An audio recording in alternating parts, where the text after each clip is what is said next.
Hospital में nurse की नौकरी मिली। डॉक्टर मेरी आंखों पर पट्टी बांधकर मुझे एक इंजेक्शन लगाकर मरीज के कमरे में भेज देते और बदले में मुझे लाखों मिलते। सारा दिन मैं उस मरीज के पास बैठी रहती। जब छुट्टी होती तो मेरा सर भारी सा होता, कहीं मेरे साथ कुछ गलत तो नहीं हो रहा। एक रोज मैंने मोबाइल का कैमरा ऑन करके रख दिया। जब घर आकर वीडियो देखी तो कांप गई। बेहोशी की हालत में मरीज मेरे साथ। मैं एक हॉस्पिटल में काम करती थी, वहाँ काम करना मेरी मजबूरी थी, लेकिन मैंने जल्द वो नौकरी छोड़ दी थी क्योंकि मेरा रिश्ता तय हो चुका था और उन लोगों को मेरे हॉस्पिटल में काम करना पसंद नहीं था। वे लोग रिश्ता ख़त्म करके चले गए और बाबा ने मेरी एक जगह शादी कर दी, जहाँ से भी मुझे तलाक मिल गई थी। बाबा की मौत के बाद मैंने नर्सिंग का कोर्स अपनी एक दोस्त के साथ किया था। मैंने और मेरी दोस्त ने एक कोर्स एक साथ किया था। अब मुझे काम बहुत ही ज़रूरी था क्योंकि बाबा की मौत के बाद घर के हालात अच्छे नहीं चल रहे थे। घर में एक छोटी बहन, मैं और मेरी माँ ही थे। फिर भी घर में से किसी का काम करना ज़रूरी था, इसलिए मैंने जिम्मेदारी अपने कंधों पर ले ली थी। मैंने अपने दोस्त से बात की तो उसने मुझे दिलासा दिया था और कहा कि जहाँ मैं काम करती हूँ वहाँ तुम भी काम कर लो। मेरी दोस्त ने मुझे मशवरा दिया था। इसकी बात पर मैं सोच में पड़ गई थी। हाँ ठीक है, तुम बात कर लो, मैं कर लूँगी वहाँ पर काम। मैंने अपनी दोस्त को जवाब दिया, ठीक है फिर तुम परेशान ना होना, मैं बात करती हूँ। मेरी दोस्त ने मुझे जवाब दिया और चली गई। चंद ही दिनों में मुझे उस हॉस्पिटल में काम मिल गया था। मैं बहुत खुश थी इस काम से। मुझे उस हॉस्पिटल में काम करते 2 महीने हो चुके थे, मगर तनख्वाह बहुत ही कम थी। वहाँ बड़ी मुश्किल से घर का गुजर बसर होता था। हाथ जितना भी खींच कर सामान करो, तनख्वाह से खर्च पूरे ही नहीं हो रहे थे। अब एक दिन मुझे एक डॉक्टर ने अपने कमरे में बुलाया और मुझसे कहा कि हम आपसे एक काम करवाना चाहते हैं। आप हमें इस काम के लिए ठीक लग रही हो, इसलिए हम आपको ये काम करने का कह रहे हैं। क्या आप करोगे इस काम को? इस काम के आपको अच्छे पैसे दिए जाएंगे। मैं हैरान थी। डॉक्टर के सामने बैठी थी। मैं बेखौफ अपने नाखूनों को दांतों से काटने लगी थी। ये एक गैर इरादा हरकत थी जो मैं कर रही थी। वैसे भी मुझे तो कुछ समझ ही नहीं आ रहा था कि क्या जवाब दूँ। आपने बस इस काम से हाथ नहीं खींचना है और कोई सवाल जवाब नहीं करना है। बस जो कहा जाए उसे वैसे ही करना है। यही काम है जो आपको बता दिया गया है और ये कोई बड़ा काम तो है नहीं जिसकी वजह से आपको कोई परेशानी होगी। डॉक्टर ने मुझे सोच में पड़े देखा तो नरमी से मुझे तसल्ली दी थी। मैं बस खामोशी से उनके सामने सर झुका कर बैठी थी। पहले सोचा इनकार कर दूं, मगर ज्यादा पैसों का सोचती चुप सी हो गई थी। ठीक है सर, मैं आपको सोचकर बताऊंगी, मैंने बहुत आहिस्ता से जवाब दिया और उनके कमरे से निकल आई। घर आकर भी मैं इसी सोच में डूबी रही कि मुझे काम करना चाहिए या नहीं, मगर फिर जब घर के हालात देखती तो इरादा बदल जाता था। इसी दौरान माँ कमरे में चली आई। घर में आटा खत्म होने वाला है, तुम्हें तनख्वाह कब मिलेगी? मैं जो पहले ही सोच में डूबी हुई थी, माँ की बात पर जैसे फैसला करती उठ खड़ी हुई थी। अगले दिन मैं हॉस्पिटल गई तो सीधा डॉक्टर के कमरे की तरफ चली आई। जी सर, मुझे मंजूर है, मैं काम करने के लिए तैयार हूँ, मैंने डॉक्टर की आंखों में देखकर कहा तो वह हल्के से मुस्कुरा दिए। मैं डॉक्टर के कमरे से निकली तो सोचे गहरी होती जा रही थी कि आखिर ऐसा क्या काम होगा जिसके लिए ये लोग मुझे इतने पैसे देने के लिए तैयार थे। मैं हैरान और परेशान थी, मगर फिर भी मैंने काम करने के लिए हामी भर ली थी। फिर यूं मैंने काम करना शुरू कर दिया था। वे लोग मुझे एक कमरे के बाहर ले जाते और आंखों पर पट्टी बांधकर एक टीका मुझे लगाकर भेज देते। उसके बाद अंदर क्या होता मुझे कुछ याद नहीं रहता, मगर इस काम के बावजूद मेरे दिल में अजीब डर था। मुझे कुछ तो अजीब लग रहा था इस काम में। अब मैं डॉक्टर के सामने भी हामी भर चुकी थी, इसलिए कुछ पूछ भी नहीं सकती थी। दिल में बहुत सारे सवाल भर रहे थे। आखिर ऐसा क्या है इस काम में? मुझे इतने पैसे दे रहे थे इस काम के। मैं खामोशी से काम करती रही जैसा मुझे डॉक्टर बोल रहे थे। 1 महीना हो गया था। 1 महीने के बाद मुझे डॉक्टर ने अपने रूम में बुलाया और एक अच्छी खासी रकम तनख्वाह के रूप में दे दी थी। उनको देखकर मेरी आंखों में चमक सी भर आई थी। इससे मेरे घर की सारी परेशानियां दूर होने वाली थी। हॉस्पिटल से मुझे पैसे मिले थे। घर जाते ही मैंने अपनी माँ को दिए। माँ ने कड़क आवाज में कहा था, ऐसे कौन से डॉक्टर आए हैं हॉस्पिटल में जिन्होंने तुम्हें इतने पैसे दे दिए? माँ ने चेहरे पर परेशानी जाहिर कर मेरी तरफ देखकर सवाल किया था। मेरी माँ के माथे पर नागवारी चमकी तो उनके इस तरह देखने और सवाल करने पर मैं खामोश हो गई थी। मैं कुछ समझ नहीं पा रही थी कि वे लोग इतने पैसों के बदले मुझसे क्या करवा रहे थे। मैं तो खुद अनजान थी। सच से अभी हम पर इतनी भी गरीबी नहीं आई कि हम अपनी इज्जत बेचकर पैसे कमाएं। अपनी माँ की तेज और गुस्से से भरी आवाज पर मेरे चेहरे का रंग उड़ गया था। टांगों से अलग जान निकलती महसूस हो रही थी। माँ की बातें मेरे दिल पर कयामत ढा रही थी। नहीं माँ, ऐसी बात नहीं है जैसा आप सोच रही हो। माँ वे बहुत नेक दिल डॉक्टर है। माँ के सवालों के जवाब पर मैंने खुद को हिम्मत देते हुए माँ से कहा था। ये सब कहते हुए मेरा सर झुका हुआ था। माँ को जवाब देते ही मैं उस उलझन में उलझी हुई थी कि आखिर ऐसा क्या काम था कि ये बस मुझसे ही करवा रहे थे, और आखिर कमरे में ऐसा क्या होता था जिसके मुझे इतने पैसे दिए जाते थे। हॉस्पिटल में और भी लड़कियां होंगी, आखिर वे मुझसे ही ऐसा काम क्यों करवाना चाहते थे। माँ के दिल में एक और बात ने जगह बनाई थी। वह भी दंग रह गई थी इतने पैसे देखकर कि बिना वजह तो कोई किसी को इतनी बड़ी रकम नहीं देता। जरूर कोई बड़ा और अजीब काम होगा।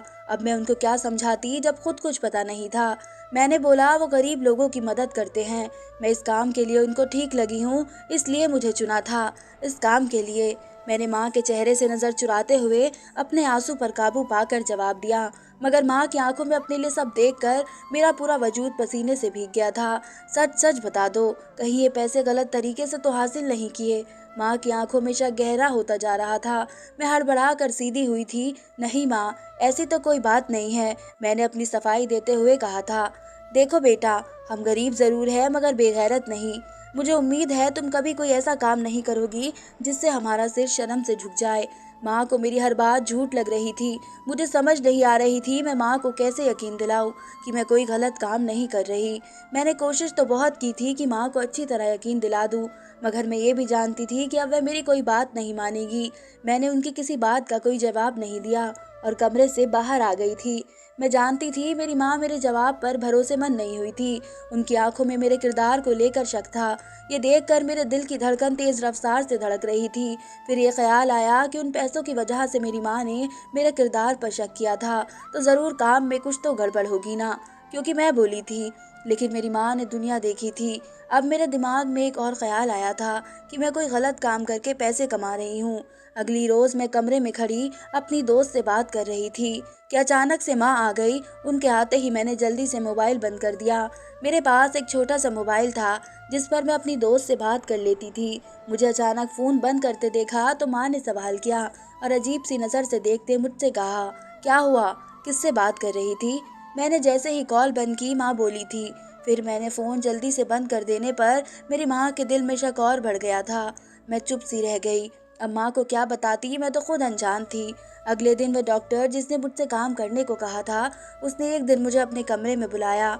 मैंने सोच लिया था अब सच जानकर ही रहूंगी। जी सर, आपने मुझे बुलाया था। मैं इजाज़त लेकर कमरे में दाखिल हुई थी। आओ बैठो, इस काम में कोई परेशानी तो नहीं आ रही। मैं कमरे में जैसे ही दाखिल हुई डॉक्टर ने मुझे बैठने का कहा था। मैं खामोशी से एक तरफ बैठ गई। मैंने डॉक्टर के सवाल पर अपने धड़कते दिल पर काबू पाया और सर हाँ में हिलाकर जवाब दिया और बिना कोई बात करे कमरे से निकल आई। हॉस्पिटल के रास्ते से गुजरते मैं ऐसी सोच में डूबी हुई थी कि लोग मुझे किस काम पर लगा चुके हैं। ये लोग मेरी आंखों पर पट्टी बांधकर मुझे एक कमरे में ले जाते थे। मुझे उस मरीज के सामने बैठे रहने को कहा जाता था। जब मेरी छुट्टी होती तो मैं कमरे से बाहर आती तो मेरा सर दर्द कर रहा होता। तबीयत में अजीब सी जाती थी और आंखों में इस कदर दर्द होता था कि मेरी समझ से बाहर हो जाता कि कैसे ये दर्द दूर करूं। अब तो दिमाग ने मुझे कुछ गलत होने का इशारा देना शुरू कर दिया था। मैं इस कदर बेचैन थी कि कहीं वह लोग मेरे साथ कुछ गलत तो नहीं कर रहे, मगर मेरा ये वहम भी गलत ठहरा क्योंकि मैं तो बिल्कुल ठीक थी। मेरी बेचैनी और बढ़ती जा रही थी। आखिर ये लोग मेरे साथ बंद कमरे में क्या करते थे। अपने साथ गलत होने वाली सोच के जहन में आते ही मैं कपकपा उठी थी। माथे पर पसीना आ चुका था। फिर ये सोचकर अपनी सोच खुद ही झटक दी कि मैं तो ठीक हूँ, मैं क्यों इतना गलत सोच रही हूँ। ये सब मैंने झटक तो दिया था, मगर फिर भी जाने क्यों दिल में एक डर सा पैदा हो रहा था। कहीं कुछ तो गलत हो रहा था। ये गवाही मेरा दिल दे रहा था। मैंने भी अपने दिल की मानकर अपने दोस्त से बात की और कहा कि जब मैं इस कमरे में जाऊंगी तो तुम मेरी वीडियो बना लेना। मैंने अपनी मजबूरी के हाथों मजबूर होकर अपनी दोस्त से कहा था। उसने भी हामी भर ली। ठीक है, मैं कर लूंगी, जैसा तुम कहोगी। मेरी दोस्त के चेहरे के अंदाज भी मुझे अजीब से लग रहे थे, मगर मैं खामोश रही। अब मुझे अपना काम भी तो करना था। क्योंकि उस वक्त पैसों की मुझे सख्त ज़रूरत थी और जब इतने अच्छे पैसे मुझे मिल रहे थे तो मैं ये काम हाथ से जाने नहीं देना चाहती थी, लेकिन मैं रात से पर्दा भी उठाना चाहती थी। ठीक है, कर दूंगी मैं, जैसा तुम कह रही हो। मेरी दोस्त ने हामी भरी तो मैं बेफिक्र हो गई थी और घर की तरफ चली आई थी। दिल में डर भी था कि कहीं माँ को जो मुझ पर शक हो रहा है वह उसे सच ही ना समझे, या फिर अगर वाकई में वह सच हुआ तो मेरा किरदार तो पहले ही उनकी नज़रों में गलत ठहरा हुआ है। मैं तो अपनी नज़रों से ही गिर जाऊंगी। दिल अलग परेशानी से धड़क रहा था, जाने कौन सा सच सामने आने वाला था। अगले दिन मैं हॉस्पिटल गई तो मैंने अपनी दोस्त को सब बता दिया था, और जब मेरी छुट्टी हुई तो मैं भागती हुई अपनी दोस्त के पास गई और उसे जल्दी से वीडियो दिखाने को कहा। वह अपने काम में बिजी थी, इसलिए मुझे देखकर फ़ोन मेरे हाथ में थमा दिया। मेरा पूरा बदन कपकपा उठा तो हाथों में पसीना आ रहा था, माथे पर पसीना बह निकला था। मैंने जैसे ही फ़ोन खोला तो दिल की धड़कन ही रुक सी गई थी। सामने कुछ भी ना था, फ़ोन बिल्कुल खाली था। ये क्या है, तुमने वीडियो नहीं बनाई मेरी? मुझे अपनी दोस्त पर जी भर कर गुस्सा आया था। मैंने फ़ोन उसके सामने करते हुए पूछा, बनाई तो थी, ध्यान से देखो यही होगी। मेरी दोस्त भी शायद यही चाहती थी कि इस कमरे का राज ना खुले और मैं हकीकत को ना जान पाऊं, इसलिए उसने मुझसे झूठ बोला था। बस मुझे दिखाने के लिए झूठ बोल रही थी कि मैंने कमरे में कैमरा लगाया था। हालांकि उसने कमरे का तरफ रुख भी नहीं किया था, तो वीडियो कैसे बनाती? नहीं, ये तो बिल्कुल खाली है, लो खुद ही देख लो। मैंने अपनी दोस्त की तरफ फ़ोन बढ़ाकर कहा। मेरी दोस्त जो हॉस्पिटल के दवाइयों वाले कमरे में खड़ी थी और उनको सही से रख रही थी। मेरी बात पर वो थोड़ा सा रुकी और फिर से काम पर लग गई, जैसे उसे कोई फ़र्क ही नहीं पड़ता था। मुझे तो अपनी दोस्त पर हैरत हो रही थी कि वह मेरी बात को सीरियस क्यों नहीं ले रही थी। मुझे नहीं पता, तुमने तो कैमरा ऑन करके ही मेरे हाथ में फ़ोन दिया था। अब वीडियो नहीं बनी तो मैं क्या कर सकती हूँ? मेरी दोस्त ने लापरवाही से कंधा हिलाते हुए जवाब दिया। तो इसका रवैया मुझे कुछ सही नहीं लगा। मुझे लगा जैसे मेरी दोस्त कमरे की हकीकत जानती थी पर मुझे बताना नहीं चाह रही थी। हो सकता है कोई मसला बन गया होगा या फिर तुम्हारा ही हाथ लगकर कैमरा बंद हो गया होगा। मेरी दोस्त ने मेरी तरफ देखकर गहरी सांस ली और आहिस्ता से बोली थी। मैं खामोशी से बिना कुछ कहे पहले ही अस्पताल से बाहर आ गई थी। मैं अब जल्द से जल्द इस राज पर से पर्दा उठा देना चाहती थी। मेरा बस नहीं चल रहा था मैं किस तरह इस बात की गहराई तक पहुंच जाऊं। घर आकर भी मैं कई सारी सोचों में डूब रही थी। किचन में बैठी खाना बनाते हुए भी मेरे दिमाग की सारी सोचें इस बात की तरफ थी, कैसे इस राज का पर्दाफाश किया जाए। घर के काम करते हुए भी मेरा दिल इसी कमरे पर अटका हुआ था। इस बारे में सोच सोच कर सर दर्द हो चुका था। मैंने अपने दिमाग में एक प्लान सोचा और बेफिक्र होती घर के कामों में लग गई। सुबह जब मैं हॉस्पिटल गई तो मैंने अपने फ़ोन का कैमरा ऑन कर लिया और उसे अपनी पॉकेट में ऐसे रखा कि सामने का मंजर साफ दिखाई दे। जो पैसे मुझे मिले थे मैंने इससे ये फ़ोन खरीदा था। आज भी आंखों में पट्टी बांधकर मुझे एक टीका लगाया गया और कमरे में भेज दिया गया। मैंने सारा दिन उसी कमरे में गुजारा। जब छुट्टी हुई तो मैं कमरे से बाहर आई और अपने घूमते हुए सर को अपने दोनों हाथों से दबाया, जो दर्द से फट रहा था। मगर आज मैंने अपने दर्द को नज़रअंदाज किया और जल्दी से अपने कमरे में आई, जिससे सब नर्स स्टाफ रूम इस्तेमाल करती थी। मैंने इस कमरे में आकर जल्दी से फ़ोन खोला तो मेरा दिल धक से रह गया था। हाथ में कपकपाहट की वजह से फ़ोन पकड़ना मुश्किल था। मेरे चेहरे का रंग पीला पड़ चुका था। मेरे वजूद ने जब मेरा वजन उठाने से इनकार किया तो मैंने अपने दुख और हैरत से निकलने वाली चीख को दबाते हुए वहीं कुर्सी पर बैठ गई। मेरा दिल सूखे पत्ते की तरह कांप रहा था। मुझे समझ में नहीं आई कि मैं क्या करूं। मैंने एक बार नहीं, दो बार नहीं, बल्कि कई बार वीडियो पूरा चलाकर देखा, मगर मुझे समझ नहीं आ रही थी। सामने वह शख्स लेटा हुआ था जो कि यूनिवर्सिटी में मेरे साथ पढ़ता था, मुझसे प्यार भी करता था, इसलिए मुझे शादी के लिए प्रपोज भी किया था। मगर मेरे बाबा ने मेरी कहीं और शादी कर दी थी। शादी के 1 साल बाद ही मेरे यहाँ औलाद न होने पर सास ने मुझे बांझ होने के ताने देकर तलाक दिलवा दी थी। इस तरह मैं 1 साल बाद ही तलाक लेकर अपने घर वापस लौट आई थी। वही लड़का सामने बैठा मशीनों में जकड़ा मुझे ही देखता जा रहा था और साथ साथ मुस्कुराता भी जा रहा था। मैं इस कदर हैरान थी कि वह यहाँ इस हालत में क्या कर रहा था। मेरे चेहरे का रंग उड़ा हुआ था। आखिर ये माजरा क्या था? ये सब हो क्या रहा था मेरे साथ? मेरी आंखें हैरत के खातिर फटने के करीब थी। फिर मैं इस डॉक्टर के पास गई और उनसे हकीकत के बारे में पूछा। पहले तो वह मुझे वहाँ देखकर घबरा गए थे, फिर बोले आराम से बैठे, मैं बताता हूँ आपको। मेरे गुस्से पर डॉक्टर ने आराम से बैठने को कहा और खुद कुर्सी खींचकर मेरे सामने बैठ गए। ये लड़का आपके साथ यूनिवर्सिटी में पढ़ता था और आपको पसंद भी करता था। डॉक्टर ने मेरे चेहरे पर बहुत सारे सवाल रखकर बोलना शुरू कर दिया था। जी सर, मैं जानती हूँ आप ये बताएं, मेरे साथ ये सब करने की कोई ख़ास वजह? मैं अपने कपकपाते हाथ को दूसरे हाथ से दबाते हुए धड़कते दिल से उनसे सवाल कर रही थी। आपके इनकार के बाद ये लड़का बर्दाश्त न कर पाया। इसके घर वाले इसे बाहर ले गए। ये खुद को तकलीफ देना शुरू करने लगा था। ऐसे में वो बहुत बीमार रहने लगा था और जब उसकी तबीयत ज़्यादा बिगड़ गई तो उसके घर वाले इसे दोबारा यहाँ ले आए। पूरे कमरे में डॉक्टर की आवाज़ गूंज रही थी और मैं सांस रोके उनकी बातें सुन रही थी। उस लड़के के साथ ये सब हो सकता है, मुझे उसका अंदाज़ा नहीं था। क्या वह वाकई मुझसे सच्ची मोहब्बत करता था? मैंने तुम्हें अपने घर वालों की इज्जत के खातिर उससे शादी नहीं की थी, क्योंकि अगर हाँ कर देती तो मेरे किरदार पर हज़ार बातें बनती। लेकिन आज किस्मत मुझे कहाँ से कहाँ ले आई थी। मैं अपने ख्यालों में गुम थी जब डॉक्टर बोले थे, सुन रही हो आप? मेरी बात डॉक्टर की आवाज़ पर मैंने अपनी सोच ख़त्म कर उनकी तरफ देखा था। मेरे सर हिलाने पर वे फिर से बोलना शुरू हुए थे। इसके बाद उस लड़के के घर वाले उसे हॉस्पिटल में लेकर आए थे। यहाँ आकर भी उसकी हालत में कोई सुधार नहीं आ रहा था और ना तो वह किसी को अपना इलाज करने देता था और ना ही कोई दवाई लेता था। इसकी हालत दिन ब दिन खराब होती जा रही थी। हम सब तो बहुत परेशान थे, समझ नहीं आ रही थी कि इसका इलाज कैसे करें।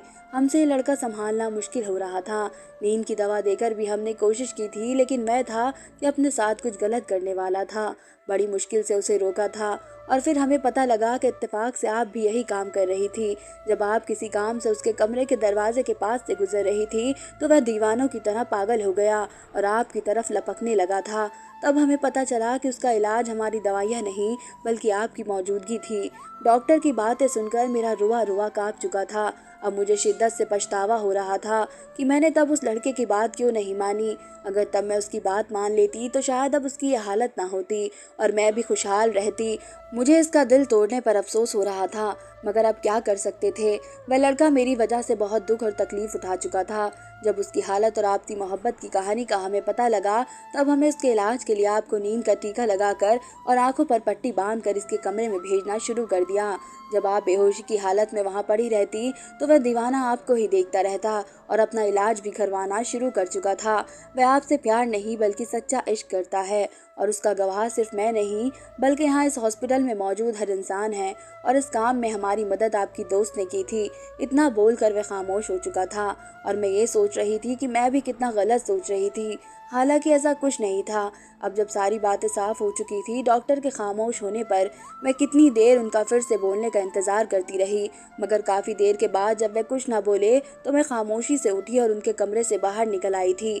सच्चाई जानकर मैं शर्मिंदा सी हो गई थी। मैंने कितना गलत सोचा था। उसी दिन जब मैं डॉक्टर से सच्चाई जान गई थी तो वह लड़का मेरे पास आया था, मगर वह बहुत कमज़ोर हो गया था। मगर फिर भी मैं उसे पहचान गई थी।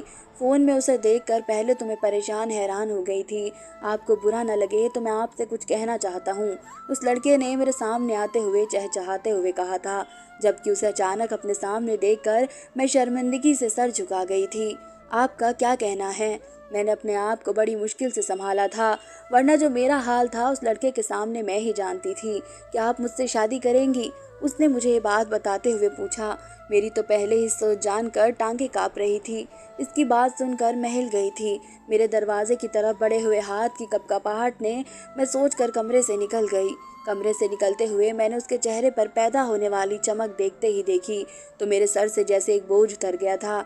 आज हमारी शादी को 1 साल हो चुका है। वह लड़का अब मेरा पति है। वे मेरा बहुत ख्याल रखते हैं। हमारी शादी दोनों घर वालों की मर्जी से हुई थी। हमारी शादी के बाद मेरे पति ने मेरी माँ और बहन की भी जिम्मेदारी ले ली थी। शादी के बाद भी मैं हॉस्पिटल में नौकरी करती रही थी। जब मेरी बहन की शादी हुई तो उसके बाद मैंने हॉस्पिटल जाना छोड़ दिया था और ये सब मैंने अपने पति की इजाज़त से किया था। मेरी ज़िंदगी जैसे एकदम बदल गई थी। मुझे यूँ लगता था जैसे रूठी खुशियों ने मेरे घर का दरवाज़ा देख लिया हो। मेरा पति अब बिल्कुल ठीक हो चुका था और सेहतमंद भी। वह भी मुझसे सच्ची मोहब्बत करता था। तभी उसकी दुआओं की वजह से आज हम एक हो चुके थे।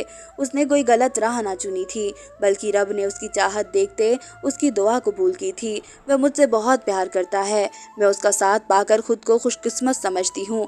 क्या मोहब्बत पर भी ताकत होती है कि वह मरते हुए इंसान को जिंदा कर सकती है?